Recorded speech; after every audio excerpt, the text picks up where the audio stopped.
ಕರುಣೆ ಸದಾ ನಮ್ಮ ಮೇಲೆ ಇರಲಿ ಎಂದು ಆಶಿಸುತ್ತಾ, ಈ ಜಿಲ್ಲೆಯಲ್ಲಿ ನಿರಂತರವಾಗಿ ನಡೆಯತಕ್ಕಂತಹ ಸಮುದಾಯಗಳ ಮಧ್ಯೆ ಸಮಾಜದ ನಡುವೆ ವಿಷಬೀಜವನ್ನು ಇತ್ತಿ ನಿರಂತರವಾಗಿ ತನ್ನ ಹದಗೆಟ್ಟ ನಾಲಿಗೆಯಿಂದ ಬಾಯಿಗೆ ಬಂದಾಗೆ ಬೊಗಳಿಕೊಂಡು ಹೋಗುವಂತಹ ಒಬ್ಬ ಭಟ್ಟನನ್ನು ಇಟ್ಕೊಂಡು, ಅದೇ ರೀತಿ ಅವನ ಕೆಲವೊಂದು ಶಿಷ್ಯರುಗಳಿದ್ದಾರೆ. ಒಬ್ಬ ವಕೀಲ ವೃತ್ತಿಯಲ್ಲಿರ್ತಕ್ಕಂತಹ ಜಗದೀಶ್ ಶೇಣವ, ಅದೇ ರೀತಿ ಒಬ್ಬ ಪ್ರಾಧ್ಯಾಪಕರಾಗಿರ್ತಕ್ಕಂತಹ ಅಂಕಣಗಾರ ಚಕ್ರವರ್ತಿ ಸೂಳಿಬೆಳೆ ಅಂತ, ಇನ್ನೊಬ್ಬ ಕೆಲವು ಪುಂಡಗಳನ್ನ ಇಟ್ಕೊಂಡು ರೌಡಿಸಂ ಮಾಡ್ಕೊಂಡು ಬೆಳೀತಕ್ಕಂತಹ ಶರಣ್ ಪಂಪೇಲ್, ಇಂತಹ ಕೆಲವು ಸಂಸ್ಕೃತಿ ಇಲ್ಲದಂತಹ ನಾಯಕರುಗಳು. ಅವರನ್ನು ಆ ಒಂದು ಸಂಘ ಪರಿವಾರ ಯಾಕಾಗಿ ನಾಯಕತ್ವದಿಂದ ವರ್ಣಿಸ್ತಾ ಇದೆ ಎನ್ನುವುದನ್ನೇ ಇಲ್ಲಿ ಯಕ್ಷ ಪ್ರಶ್ನೆಯಾಗಿದೆ. ಒಂದು ವಿಚಾರ ಇಲ್ಲಿ ಬಹಳ ಸ್ಪಷ್ಟವಾಗಿ ಹೇಳಲಿಕ್ಕೆ ಇಷ್ಟಪಡ್ತಾ ಇದ್ದೇನೆ. ಈ ವ್ಯಕ್ತಿಗಳು ಏನು ಅನ್ಯ ಸಮುದಾಯದ ವಿರುದ್ಧ, ಅನ್ಯ ಸಮುದಾಯದ ಸಹೋದರಿಗಳ ವಿರುದ್ಧ ಮತ್ತು ಅನ್ಯ ಸಮುದಾಯದ ಧರ್ಮಗುರುಗಳ ವಿರುದ್ಧ ಏನು ಅಪಹಾಸ್ಯ ಮತ್ತು ಅವಹೇಳನಕಾರಿಯಾದಂತಹ ವಿಚಾರಗಳನ್ನು ನೀಚ ಶಬ್ದಗಳಲ್ಲಿ ಮತ್ತು ಪೋಲಿ ಹುಡುಗರು ಮಾತಾಡುವಂತಹ ಶಬ್ದಗಳನ್ನು ಬಳಸಿಕೊಂಡು ಇವರು ಏನು ಮಾತಾಡ್ತಾರೋ ಅದನ್ನು ಮಾತಾಡಲಿಕ್ಕೆ ಈ ಮುಸ್ಲಿಂ ಸಮುದಾಯಕ್ಕೂ ಏನು ಹಿಂಜರಿಕೆ ಇಲ್ಲ ಅನ್ನೋದನ್ನು ನಾವು ಅರ್ಥ ಮಾಡ್ಕೋಬೇಕು. ಏನು ಹೇಳ್ತಾರಲ್ಲ, ಪುಲಿಗೊದ್ದೆಯಲ್ಲಿ ತಿನ್ನುವಂತಹ ಈ ಬಟ್ಟಣೆಯ ನಾಳಿಗೆಯಲ್ಲಿ ಈ ರೀತಿ ಬರಬೇಕಾದ್ರೆ ಮರ್ಮಾಂಸವನ್ನು ತಿನ್ನುವಂತಹ ನಮ್ಮಲ್ಲೂ ಕೂಡ ಆ ಧೈರ್ಯ ಇದೆ. ಆದರೆ ನಾವು ಭಾರತೀಯರು, ನೀನು ಯಾರು ಎಂದು ಕೇಳುವಾಗ ನಾವು ಎದೆತಟ್ಟಿ ಹೇಳ್ತಾ ಇದ್ದೇವೆ, ನಾನು ಭಾರತೀಯ, ನಾನು ಭಾರತೀಯ, ನಾನು ಭಾರತೀಯ. ಅದೇ ರೀತಿ ನಿನ್ನ ಜಾತಿ ಯಾವುದಂತ ಕೇಳುವಾಗ ನಾವು ಎದೆತಟ್ಟಿ ಹೇಳ್ತಾ ಇದ್ದೇವೆ, ನಾವು ಇಸ್ಲಾಂ, ಇಸ್ಲಾಂ, ಇಸ್ಲಾಂ ಅನ್ನುವಂಥದ್ದು. ಈ ಇಸ್ಲಾಂ ಸಂಸ್ಕೃತಿ ಮತ್ತು ಭಾರತೀಯ ಸಂಸ್ಕೃತಿಯನ್ನು ನಮ್ಮ ಮೈಗೂಡಿಸಿಕೊಂಡಿದ್ದೇವೆ. ನಮ್ಮಲ್ಲಿ ಸಂಸ್ಕೃತಿ ಇದೆ, ನಮ್ಮಲ್ಲಿ ಶಿಸ್ತಿದೆ, ನಮ್ಮಲ್ಲಿ ತಾಳ್ಮೆ ಕೂಡ ಇದೆ. ಇಲ್ಲಿರ್ತಕ್ಕಂತಹ ಶಕ್ತಿಗಳು ನಮ್ಮ ತಾಳ್ಮೆಯನ್ನು ಪರೀಕ್ಷಿಸುವಂತಹ, ನಮ್ಮನ್ನು ಕೆಣಕುವಂತಹ ಕಾರ್ಯಕ್ಕೆ ಬರಬಾರದು ಅನ್ನುವಂತಹ ಒಂದು ಎಚ್ಚರಿಕೆಯನ್ನು ಕೂಡ ಈ ಒಂದು ಸಭೆಯಲ್ಲಿ ಹೇಳಲಿಕ್ಕೆ ಇಷ್ಟಪಡ್ತಾ ಇದ್ದೇನೆ. ಯಾಕೆ ಈ ವಿಚಾರವನ್ನು ಹೇಳ್ತಾ ಇದ್ದೇನೆ ಅಂತ ಹೇಳಿದ್ರೆ, ಬಹಳ ವರ್ಷಗಳಿಂದ ಈ ಒಂದು ಸಂಘಟನೆ, ಈ ಒಂದು ಸಮುದಾಯವನ್ನು ಎಜುಕೇಟ್ ಮಾಡುವುದರ ಮುಖಾಂತರವಾಗಿ ಇಲ್ಲಿರ್ತಕ್ಕಂತಹ ವಿಷ ಬೀಜವನ್ನು ಬಿಟ್ಟು ಪರಿಸರವನ್ನು ಮತ್ತು ಇಲ್ಲಿಯ ವ್ಯವಸ್ಥೆಯನ್ನು ಬದಲಾವಣೆ ಮಾಡಲು ಸತಪ್ರಯತ್ನ ಪಡುವಾಗಲೂ ಕೂಡ ಸಹನೆಯಿಂದ, ತಾಳ್ಮೆಯಿಂದ ಅದನ್ನು ಎದುರಿಸಿ ಪ್ರಜಾಪ್ರಭುತ್ವದ ರೀತಿಯಲ್ಲಿ ಕಾನೂನಿನ ಚೌಕಟ್ಟಿನಲ್ಲಿ ನಾವು ಹೋರಾಟ ಮಾಡ್ತಾ ಇದ್ದಾರೆ. ಅದನ್ನು ನಾನು ಶ್ಲಾಘಿಸ್ತಾ ಇದ್ದೇನೆ. ಅದಕ್ಕೂ ಕೂಡ ಒಂದು ಮಿತಿ ಅಂತ ಇರ್ತದೆ. ಇದನ್ನು ನಾನು ನೇರವಾಗಿ ಇಲ್ಲಿರ್ತಕ್ಕಂತಹ ಆಡಳಿತ ಪಕ್ಷ ಮತ್ತು ಜಿಲ್ಲಾಡಳಿತಕ್ಕೆ ಇದನ್ನ ಹೊಣೆಗಾರಿಕೆಯನ್ನ ವಹಿಸಲಿಕ್ಕೆ ನಾನು ಇಷ್ಟಪಡ್ತಾ ಇದ್ದೇನೆ. ಯಾಕಂತ ಹೇಳಿದ್ರೆ, ಇಲ್ಲಿ ವಿಧಾನಸಭಾ ಚುನಾವಣೆ ನಡೆಯುವಂತಹ ಸಂದರ್ಭದಲ್ಲಿ ನಮ್ಮ ಈ ಕ್ಷೇತ್ರದ ಪಕ್ಕದ ಕ್ಷೇತ್ರದಾಗಿರ್ತಕ್ಕಂತಹ ಬಂಟ್ವಾಳ ಕ್ಷೇತ್ರದ ಆಗಿನ ಕಾಂಗ್ರೆಸ್ ಅಭ್ಯರ್ಥಿ ಆಗಿರ್ತಕ್ಕಂತಹ ಈಗಿನ ದಕ್ಷಿಣ ಕನ್ನಡ ಜಿಲ್ಲಾ ಉಸ್ತುವಾರಿಯೂ ಆಗಿರ್ತಕ್ಕಂತಹ ರಮಾನಾಥ ರೈ ಅವರು ಒಂದು ಮಾತನ್ನು ಹೇಳಿದರು. ಇಲ್ಲಿರ್ತಕ್ಕಂತಹ ಚುನಾವಣೆ ಇದು ನನ್ನ ಮತ್ತು ಬಿಜೆಪಿ ನಡುವೆಲ್ಲ ಬದಲಾಗಿ ನನ್ನ ಮತ್ತು ಕಲ್ಲಡ್ಕ ಪ್ರಭಾಕರ ಭಟ್ಟಣ ನಡುವೆ ಅಂತ ಹೇಳುವಂಥದ್ದು. ಆ ಮಾತು ಎಲ್ಲಿ ಹೋಯಿತು ಅನ್ನುವಂಥದ್ದಾಗಿದೆ ಇಲ್ಲಿ ಪ್ರಶ್ನೆ. ಅಲ್ಲಿ ಯಾರೋ ಹೋಗಿ ಮಾತಾಡುವಾಗ ಹೇಳ್ತಾ ಇದ್ರಂತೆ, ಅವನ ಮೇಲೆ ಯಾರು ದೂರು ದಾಖಲಾಗಲಿಲ್ಲ, ಯಾವ ರೀತಿ ಅವನನ್ನ ಸೆರೆ ಹಿಡಿದಂತ ಹೇಳಿ ನಮ್ಗೆ ಅರ್ಥ ಆಗ್ತಾ ಇಲ್ಲ ಅನ್ನುವಂಥ. ಮೊನ್ನೆ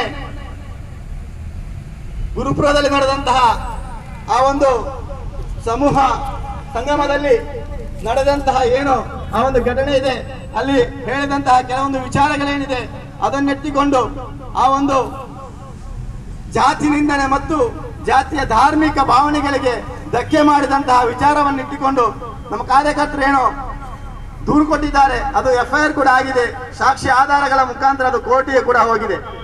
ಆದ್ರೂ ಇವರು ಬಂಧಿಸ್ತಾ ಇಲ್ಲ.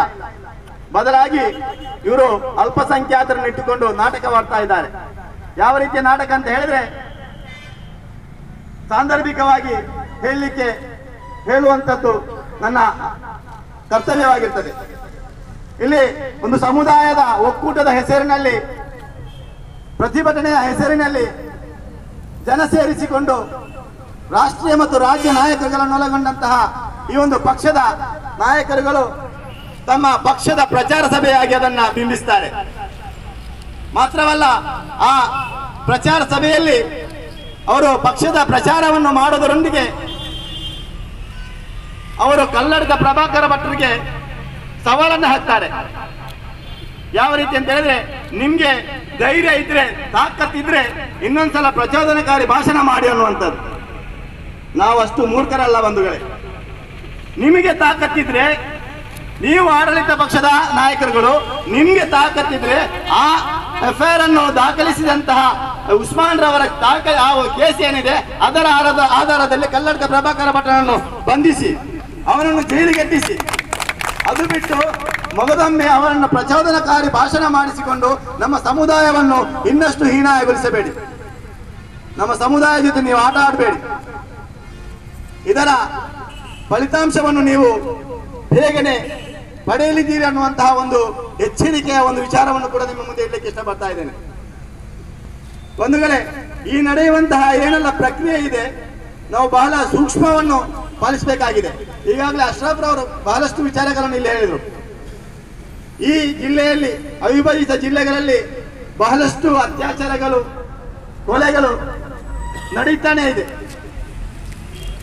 ಅದು ಯಾವುದಾದರೂ ಒಂದು ಮುಸ್ಲಿಮೇತರ ಹುಡುಗಿಯ ಅತ್ಯಾಚಾರ ಅಥವಾ ಕೊಲೆ ನಡೆದರೆ ತಕ್ಷಣ ಸಂಘ ಪರಿವಾರ ಬೇರೆ ಬೇರೆ ಹೆಸರುಗಳಲ್ಲಿ ಹೋರಾಟಗಳನ್ನು ನಡೆಯುತ್ತದೆ. ಆ ಆರೋಪಿಗಳು ಮುಸ್ಲಿಮೇತರ ಆರೋಪಿಗಳಾದ್ರೆ ಆ ಹೋರಾಟದ ಕಿಚ್ಚು 1 ಗಂಟೆಗಳಲ್ಲಿ ಅದನ್ನ ಕಂಪ್ಲೀಟ್ 0 ಡಿಗ್ರಿಗೆ ತಂದು ನಿಲ್ಲಿಸ್ತಾರೆ. ಇವಾಗ ಅವರು ಎತ್ತಿಕೊಂಡಂತಹ ಒಂದು ವಿಚಾರ ಏನಿದೆ, ದೇರ್ಲಕಟ್ಟೆಯ ಆ ಒಂದು ವಿದ್ಯಾರ್ಥಿಗಳನ್ನು ಅಪಹರಿಸಿದಂತಹ ಪ್ರಕರಣ ನಿಜವಾಗ್ಲೂ ಸಂಘ ಪರಿವಾರದ ಕಾರ್ಯಕರ್ತರು ಕೊಟ್ಟಂತಹ ದೂರಲ್ಲ, ಅವರ ಹೋರಾಟ ಕೂಡ ಅಲ್ಲ. ಅಲ್ಲಿ ಆ ಒಂದು ಘಟನೆ ಏನಿದೆ ಅದನ್ನು ನಾವು ಖಂಡಿಸ್ತೇವೆ. ಅಲ್ಲಿ ನಡೆದಂತಹ ಆ ಒಂದು ಘಟನೆಯ ಬಗ್ಗೆ ದೂರು ಕೊಟ್ಟಂತಹ ವ್ಯಕ್ತಿಗಳು ಯಾರಂತ ಹೇಳಿದ್ರೆ ಈ ನಾಡಿನ ಸಮಾಜ ಸೇವಕರಾಗಿರ್ತಾರೆ, ಸಾಮಾಜಿಕ ಕಾರ್ಯಕರ್ತರಾಗಿರ್ತಾರೆ. ಆ ವಿಚಾರವನ್ನು ನಾವು ನೆನಪಿಟ್ಕೊಳ್ಬೇಕು.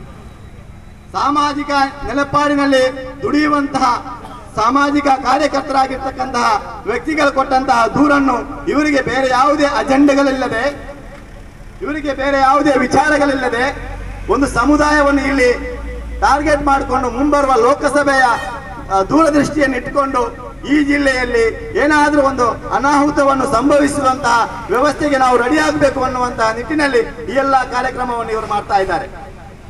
ಬಂಧುಗಳೇ, ಈ ನಾಡಿನ ಜನತೆ ಪ್ರಜ್ಞಾವಂತರಾಗಿದ್ದಾರೆ. ನಿಮ್ಮ ಈ ಮೋಸದಾಟ ಮತ್ತು ನಿಮ್ಮ ಈ ಕೋಮುದಲ್ಲೂರಿಯ ವ್ಯವಸ್ಥೆ ಏನಿದೆ ಇದು ಇನ್ನೂ ಈ ಭೂಮಿಯಲ್ಲಿ ನಡೆಯುವುದಿಲ್ಲ ಅನ್ನುವಂತಹ ಒಂದು ವಿಚಾರವನ್ನು ತಾವು ಅರ್ಥ ಮಾಡ್ಕೋಬೇಕು. ಮತ್ತು ಅದನ್ನಿಟ್ಟುಕೊಂಡು ಈ ನಾಡಿನ ಮಾಜಿ ಮುಖ್ಯಮಂತ್ರಿಯಲ್ಲಿ ಆಗಿರ್ತಕ್ಕಂತಹ ಡಿ ವಿ ಸದಾನಂದ ಗೌಡರು ಹೇಳ್ತಾರೆ, ಆಡಳಿತ ಪಕ್ಷಕ್ಕೆ ಇವರು ಮತ್ತು ಜಿಲ್ಲಾಡಳಿತಕ್ಕೆ ಎಚ್ಚರಿಕೆಯನ್ನು ಕೊಡ್ತಾರೆ.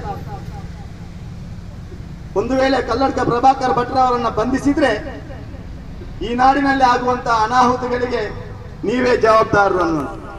ಒಂದು ವೇಳೆ ನಾನು ಕೇಳ್ತಾ ಇರುವಂತಹದ್ದು, ಈ ಡಾಕ್ಟರ್ ಅನ್ನುವಂತಹ ಈ ಒಂದು ಮನೋರೋಗಿ ಏನಿದ್ದಾರೆ ಇವರಿಗೆ ಮೊದಲು ಔಷಧಿ ಕೊಡಿ, ಅವರಿಗೆ ಚಿಕಿತ್ಸೆ ಭರಿಸಿ, ಮೊದಲು ಅವರ ಬುದ್ಧಿ ಮತ್ತು ನಾಲಿಗೆಯನ್ನು ಸರಿಪಡಿಸಿ, ತನ್ನಿಂತಾನಿಗೆ ಈ ಜಿಲ್ಲೆ ಇನ್ನಷ್ಟು ಶಾಂತಿ ಆಗ್ತದೆ, ಇನ್ನಷ್ಟು ಅಭಿವೃದ್ಧಿ ಆಗ್ತದೆ.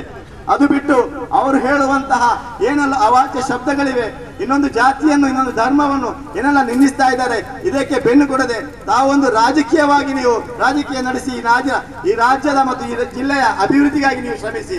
ಅದು ಬಿಟ್ಟು ಈ ರೀತಿಯ ನಾಟಕವಾದಂತಹ ರಾಜಕೀಯವನ್ನು ಮಾಡಿದರೆ ಖಂಡಿತವಾಗಿ ಈ ನಾಡಿನ ಮರ್ತಿತ ಜನರು, ಈ ನಾಡಿನ ನ್ಯಾಯವಂಚಿತ ಸಮುದಾಯ, ಈ ನಾಡಿನ ಅನ್ಯಾಯಕ್ಕೊಳಗಾದಂತಹ ಸಮುದಾಯದ ಶಾಪ ನಿಮ್ಮ ಮೇಲೆ ಕೂಡ ಬೀಳ್ಲಿಕ್ಕಿದೆ ಅನ್ನುವಂತಹ ಒಂದು ವಿಚಾರವನ್ನು ಹೇಳುತ್ತಾ ಇನ್ನೊಮ್ಮೆ ಈ ಒಂದು ಆಡಳಿತ ಪಕ್ಷ ಮತ್ತು ಜಿಲ್ಲಾಡಳಿತ ಆದಷ್ಟು ಬೇಗ ಕೆಲವೇ ದಿನಗಳಲ್ಲಿ ಆ ಒಂದು ವಿಷ ಜಂತುಗಳನ್ನ ಇಲ್ಲಿ ಬಂಧಿಸಬೇಕು ಮತ್ತು ನ್ಯಾಯ ವಂಚಿತವಾದಂತಹ ಸಮುದಾಯಕ್ಕೆ ನ್ಯಾಯವನ್ನು ದೊರಕಿಸಿಕೊಡ್ಬೇಕು.